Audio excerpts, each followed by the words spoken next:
దావీదు ఒక పొరపాటు చేశాడు, అది తప్ప దాని విషయంలో దేవుని దగ్గర ఎంతగానో పశ్చాత్తాప హృదయముతో కన్నీరు కార్చాడు, క్షమాపణ పొందాడు.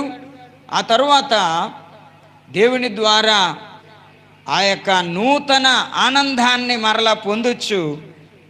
ఎన్నడూ కూడా తన జీవిత దినములన్నిటిలో యథార్థముగా జీవించుచు దేవుడిచ్చినటువంటి ఆజ్ఞలలో ఎన్నడు దేని విషయంలో కూడా అతడు తప్పిపోకుండా తన జీవిత దినములు గడిపాడట. దేవునికి స్తోత్రము, హల్లెలూయా.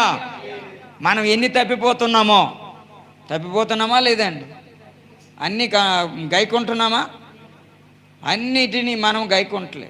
ఏ విషయంలో కూడా తప్పిపోలేదంట దావీదు.